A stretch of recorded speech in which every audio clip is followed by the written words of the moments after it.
Sponsored by the Dunleary Rathdown Local Enterprise Office. You're listening to Business Eye with Joe Dalton and Simon Haig.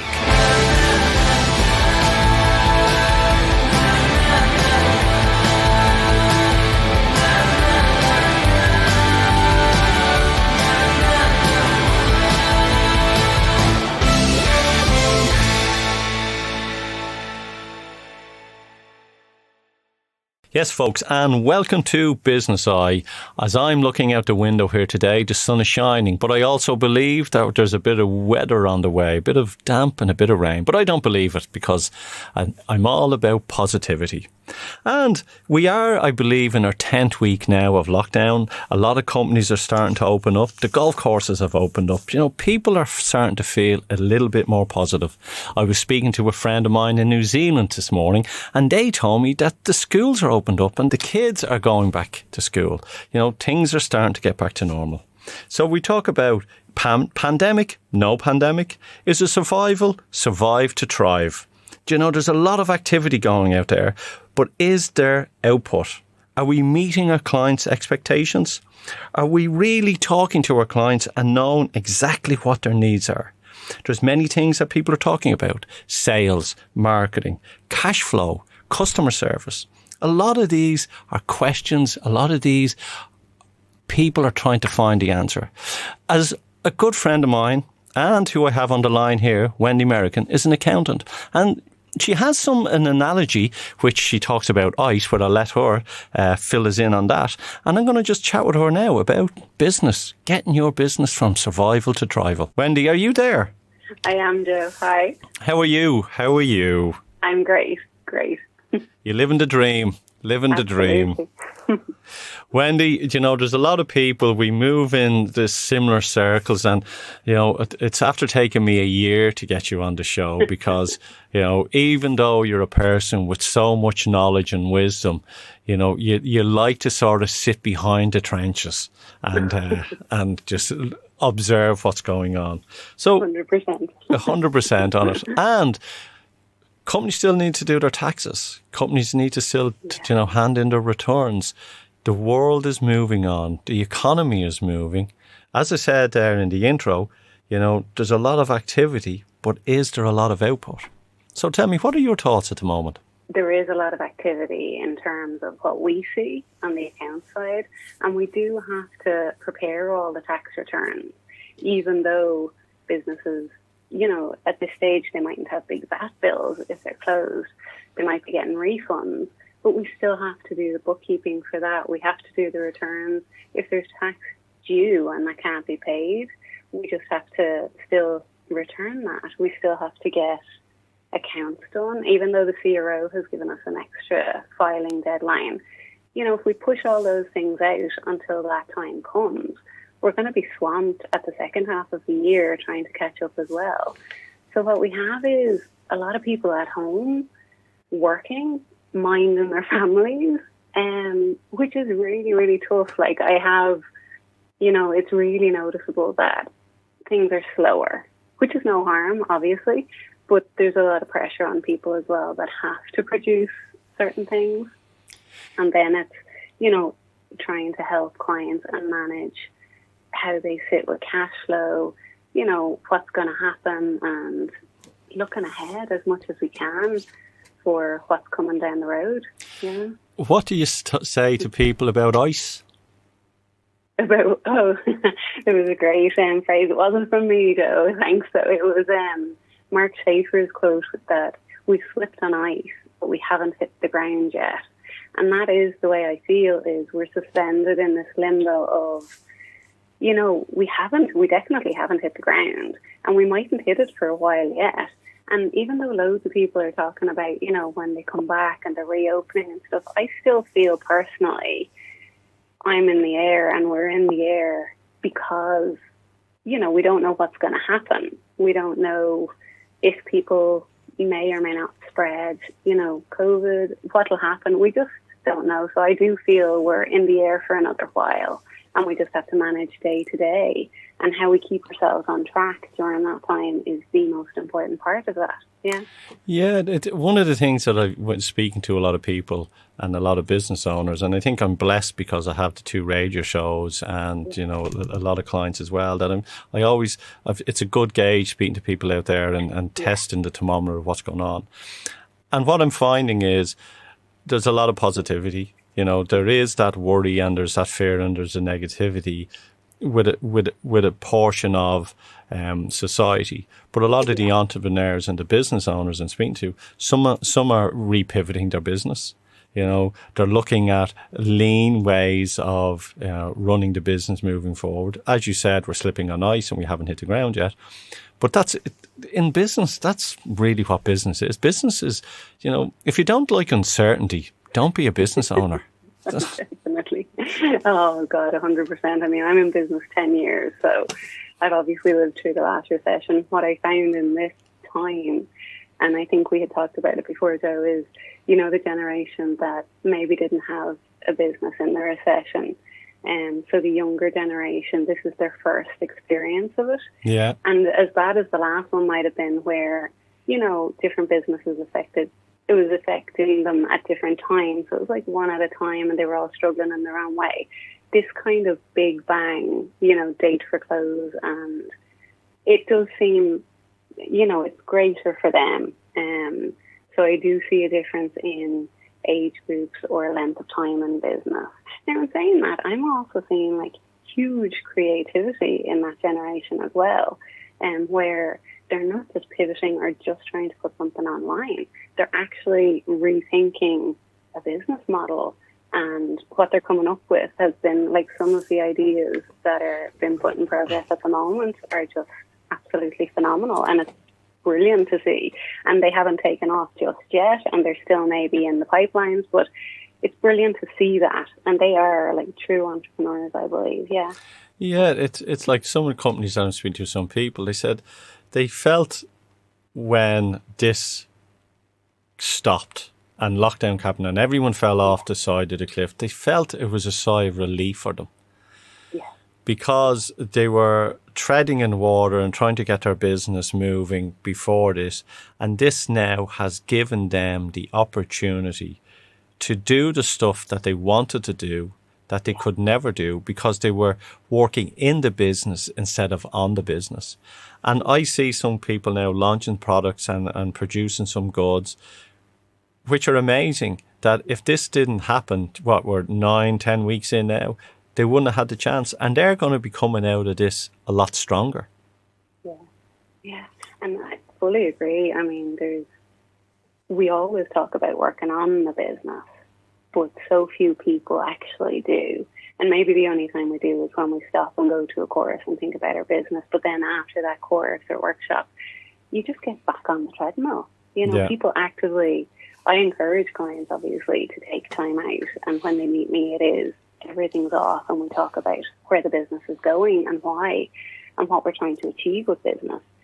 But at the start of this year, I suppose what I saw, you know, I felt like everybody was hyped up. You know, everything was going well for people that had suffered through the 2020 is going to be the year. Yeah, and it really, though, Joe, like it really was. I mean, everybody was eager to see their numbers early because they knew they had made more potentially for 2019. So it's like, how quick can I do my accounts? How quick can I do my income tax? You know, want to do everything really quickly. So this year for us, you know, you do see it that if things weren't so good, maybe people wouldn't be in a rush to prepare, you know, their accounts to know what their numbers were like at the end of the day.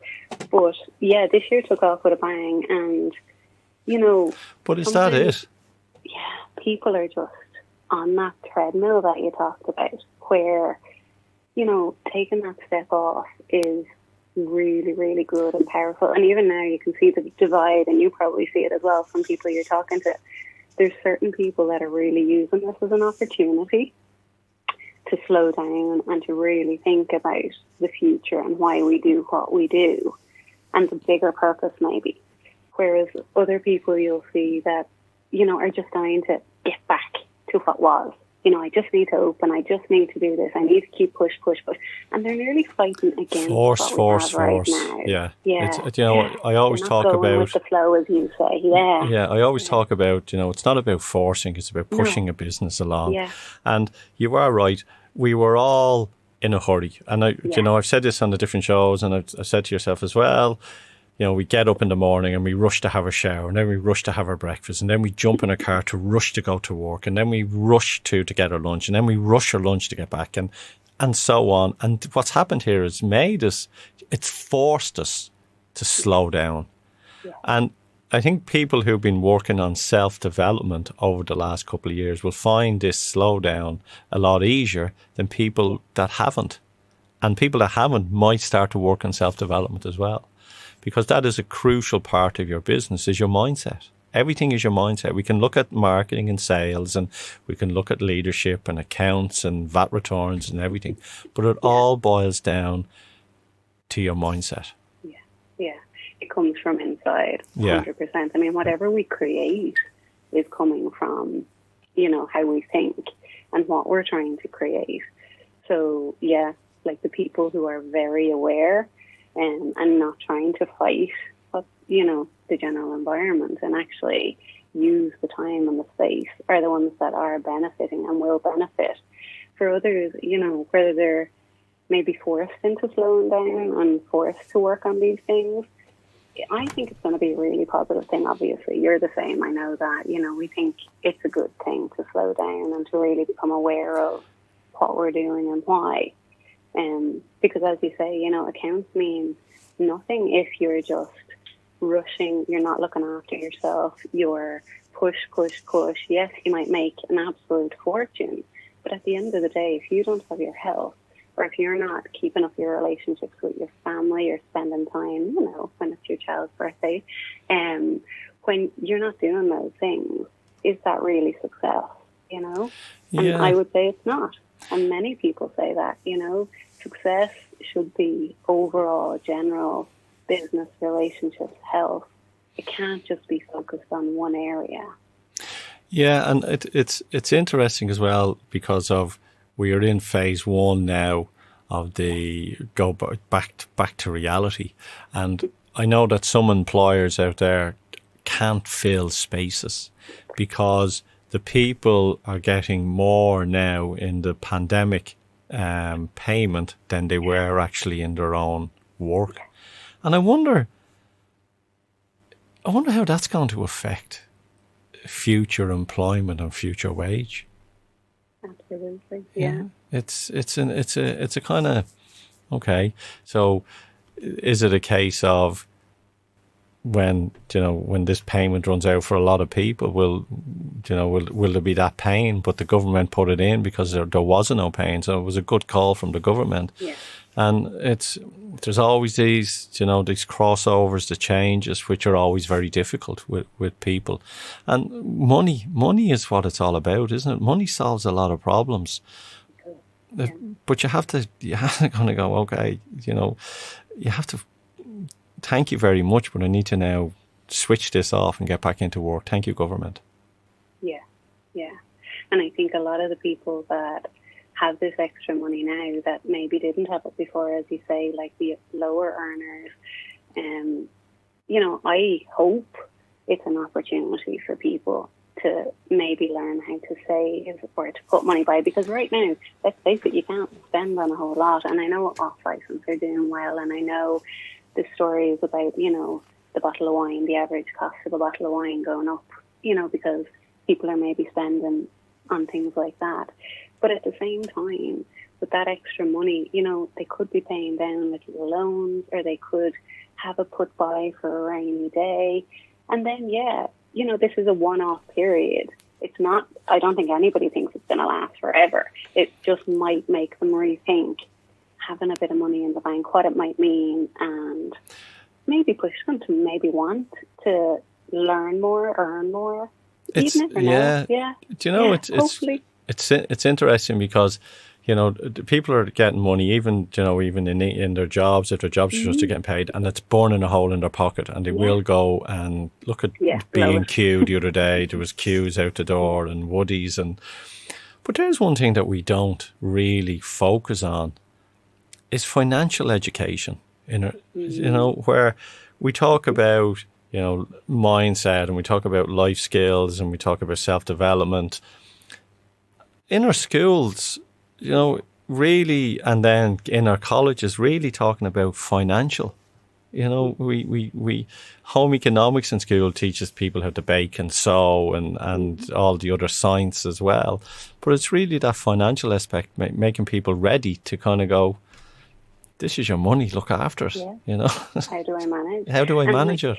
I mean, you're probably like me. I mean, from me, it came from my parents, your dad saying, you do not, borrow, you don't spend what you don't have, and you save and you put by a certain amount of your wages. And that's what I was taught growing up, before I joined the workforce and when I joined it. And I'd still probably asked by my father, to make sure that you're still putting money by, and, parents will be parents. But then there is maybe a generation, or there's definitely a large volume of people now that aren't getting that from their parents because of the whole, credit cards and this idea of free money. Instant, yeah. Spend. But actually what was on the TV there during the week is very interesting. The Owen McGee show of how to manage your money. Sorry if I got the name of that right now, but great little tips, and one of the best shows on RTE. Because like that, maybe people aren't taught it growing up. We're definitely not taught it in school. One of the things I will do in time is actually create a platform where we share this knowledge with other people if they're interested in it. Yeah. But it's something that maybe people aren't aware of, and maybe they just don't know how to manage. To be able to put money by and to budget. There's a little skill, a little bit of learning, but it's very doable for everybody. It's a bit of common sense, isn't it? It is when you're used to it, Joe, but I just wonder for people that have never seen it before, I think I'm blessed with my wife, being an accountant as well. So absolutely, yeah. Why did you get into an accountancy? What was your draw to it? Logic. It was easy for me at that time. I wasn't great in school, and my accountancy teacher was Mr. Farrell at the time, and it is his fault. I often say that I am an accountant. It was logic, it's debits and credits, and it was easy for me to get my head around. And then that was just the basics of, yes, get through college. What I love about it now is very, very different, but it still comes from the same logic, as in when you look at numbers, you can help somebody by looking at them with a little bit of insight to say, if you've got 3 streams of income, but you've got, one stream of income has a higher amount of overhead or time involved by you, well, then if we just stopped or maybe watched your time around that, you could actually be making a lot more money focusing on something else, which will in turn create a nicer life balance for you. You'll get home earlier, but you'll still be making the same or more money. That's the draw to all of that now for me. But yeah, it was very different when I started out. It's about the forecasting and looking at the products. And as you know, with myself, I part of what I do is I get people who are working in their business to start working on their business, and I run them through a program, and it's all about just answering those questions, getting the clarity in, looking at the product, and it's about also when you're working with a product, it's what's their main product, and the triangle, low hanging fruit, the middle is what they're in, and then the top end as well, and multiple streams of income, and for me, it was originally looking, okay, I've done this forecast, and if I sell X amount of this and make this, I'll make this into the year. But it's also then says, okay, I've got this great thing on paper, this is it. I kind of went, okay, what people really need to achieve this is a mindset, is their marketing and the sales process to achieve what they want in their accounts. 100%, yeah. And it is mindset. I mean, to be able to stay on track, to be able to, they do the program and everybody's very clear about what we should do. And it's very easy to get distracted. It's very easy for something to pop into your inbox, and all of a sudden your day's gone very differently. Down the rabbit hole. Definitely. So it is one of those, I talk a lot about time management for that reason, is time management, life management, looking after yourself, making sure you're focused on your business. The exact same thing, Joe. And right now, whether or not the business was very, profitable or not, looking for the future now and doing those exercises, for products and for services, and really watching where your time's going and deciding now, what do I want for the future? Instead of just, let's get back to what it was. Let's create the future by working those numbers and working those programs now, without forcing it too much. I think just really using this time as reflection, but also action in doing that work, doing the work that needs to be done. What about the company out there who, before this happened, were suffering and they don't have to fight anymore, and there might be that little bit of spark that they have to do this. Do you understand that they have to do? What advice would you give to, the companies that are kind of going, I'll have to get back into it, and companies who are in it now and want to plan for the future? Because I'm not buying this the new norm. I think hopefully that it'll fizzle out towards the end of the year, and people that are strong will do better at the end of this than people that have given up along it. What advice would you give to people in your industry that are struggling? Is it that are struggling? Yeah. I suppose really reflecting on where you're trying to go, and to remember that it is up to you ultimately. You can feel empowered by that because you're taking back that level of control. The people that feel maybe I have to do something and it's this outside force of what I have to do, to really reflect on, actually, this is my business. I decide where it goes. I decide what it's going to look like, and start taking those things on board. I would say, as you say, work on mindset, work on positivity, and it's not just wishy-washy and, dream thinking. It's actually, there's proven facts about how positivity and resilience help us so much. So I would work on those type of skills 100%, because as you say, everything's going to come from you, the person, if you're the one leading this business. So I wouldn't even, to be honest, I probably wouldn't think too much about the company and the business as such. If I was really struggling, I'd be working on me. I would be working on my resilience.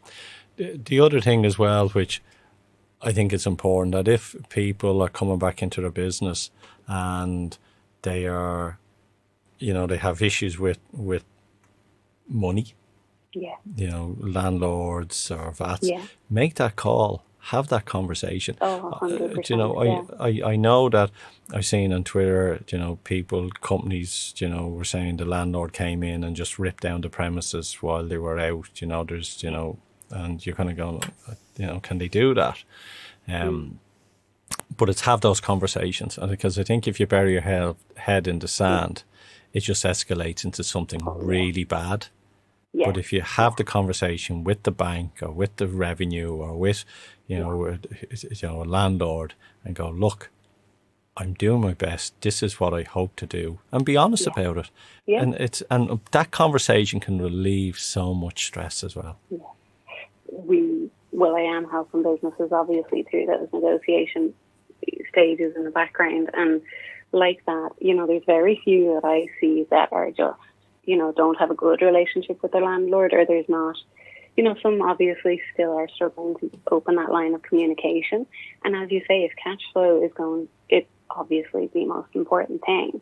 And knowing what you're going to owe revenue, yes, debt is being warehoused at the moment, but one of the points I had talked about recently was about the wage subsidy being overpaid. So certain businesses may or may not be aware of that if we're running a payroll and if revenue are due to pay you $3,000, they may have paid $4,000 into your bank account. It's just you know, how the system was set up, and it's not perfect right now, but there is a balance due back to revenue.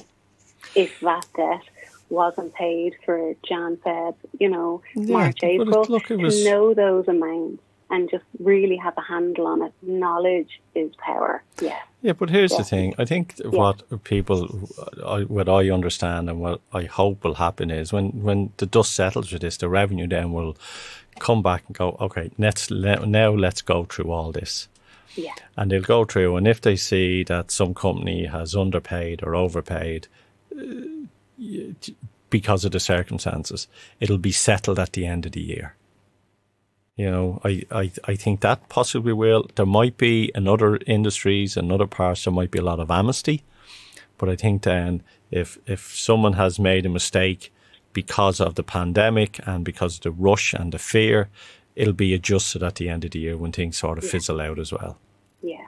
And it is just that point about knowing potentially what might come up. You know, when we see people getting surprises, that's the thing, is nobody needs that as a nasty surprise. I always think it's good to know, you know, like you say, face it on, that, yeah, okay, I can't pay it right now, but I know how much I owe, and I know it's going to be there at the end of the year that it's due. Yeah, yeah. So it's not to bury the head, yeah. And if they can't, you know, if it comes up and it is a surprise, you know, a bigger surprise than you thought that surprise was going to be, you know, the revenue will go, okay, well, look, let's work out a payment plan. Yeah. You know, you know, and with landlords, one of the things about landlords as well, you know, landlords, some people, I think people think landlords are just sitting on a big tower and they don't have bills, you know, and they just get this money off you, and that money then just goes on to eating, you know, champagne and frogois, you know, and you know, they have bills and they have stress and they're putting pressure on theirs. So, you know, if the landlord is speaking to his, everything is a chain effect. It's a domino effect. Yeah. It's like we're all connected. We're all connected. Like, look at the, you know, Gaeltacht, you know, you know, Connemara is going to be, you know, no kids down there, so the Bannantees aren't going to have school students in for the summer. You know, that means it's going to affect the pubs, not the pubs because kids can't drink, but you know, it's going to affect the shops and the buses and everything is. So it's, and we all do, and that's why as well mentally though, if people are struggling, it's really important to acknowledge that. And then for the people that are that bit stronger, you know, to actually help those that are struggling right now, and to just, you know, maybe share that, help them with the resilience issues, help them focus on the future part, and, you know, come through it together. As you said, it mightn't be as bad as we think. We just don't know. It's that up in the air. Yeah. Definitely. So it is just to work together and to help each other. Look, we believe, you know, there's a choice, you know, an A or B, and people go, look, choose A or B. But I don't think that's it. I think there's a C as well, you know, and, you know, C is about making the right choice, you know, standing back and going, right, if I'm broke, I'm broke. If I'm screwed, I'm screwed.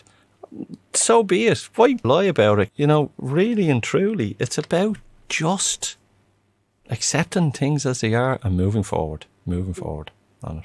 There's a great book on that one, Joe, since we often talk about books. You know, Susan Jeffers, Feel the Fear and Do It Anyway. Yeah. She talks a lot about whatever happens, it's going to be okay. And if somebody was struggling, I would say if they could pick up that book and even just, you know, read that, it might help. There's some great scenarios in that. And again, like that in decision A, decision B, no matter what happens, you're going to learn a lesson. You're going to learn and grow. So it's very, very, I thought it was an amazing book. Yeah. Ask questions. Ask lots of questions. Yeah. By asking questions, you find the answer. Yeah. You know, there's a lot of things going on in the media and in the world at the moment. I think there's a divide, you know, and if anyone goes against mainstream, you know, they're a conspiracy theorist or a crackpot. But it's okay. Look, ask those questions. By asking questions, we all grow. That's it. That's it on it. Wendy, if someone wants to reach out to you about advice about their business, about, their accounts, want to really get a handle and structure, because I know that you're highly recommended and highly spoke of in Dublin. Where can people reach out to you? My website is wendymerrigan.ie, and on there's a contact details, my phone number. I'm very active on LinkedIn and Instagram. So there's a lot of free information there as well. There's a lot of updates and sharing knowledge, which may help people too. Whatever way suits people, it is to reach out and find answers. Yeah. Perfect. You're like the Wizard of Oz, the one behind the curtain, pulling everything. Yeah. Wendy, thanks for coming on the show. Thanks, Joe. Yes, folks, that was Wendy Merrigan, and I'd like to thank Wendy for coming on the show again. Wendy, if you get to know Wendy or check her out on LinkedIn, the wisdom and the knowledge that she has in business is amazing. Business is starting to open. People are starting to, look, how can I start moving the business? As I said before, it's, from survive to thrive. And one of the things that we need to sort of understand and get right, I honestly believe, is our sales and our marketing. And our sales is quite important because of the social distancing, and because that we can't have so many people in our premises, or because we're slowed down because of technology or whatever it may be, it's important that you be able to qualify people fairly quickly. And there is a process, there is a method on that. That is, being able to ask those right questions in a particular order, so you know that the person is a customer and your product or service matches their desires, their wants and their needs. Do they have the authority? And do they have the capital? So it's important to make sure, as we move forward, that your sales process is really, really good. And your marketing is on message. Your marketing is speaking to your clients and actually knowing what they want so you can deliver. So I'd like to thank you all for tuning in and listening to Business Eye this week. Next week, we'll have some guests on talking about marketing as well. So look, you can reach out to me at joedalton.ie. If you want to actually jump on, I have a free mastermind online, which it talks about mindset, marketing and sales. There are short little videos. You can catch them at jdc.ie. Until next week, be safe. Have a super, super, super weekend. I hope the weather is good where you are. And be happy, get focused, and enjoy each day as it comes. And take care. Thank you. You're listening to Business Eye, sponsored by your local enterprise office in Dún Laoghaire Rathdown. Together, we're making it happen.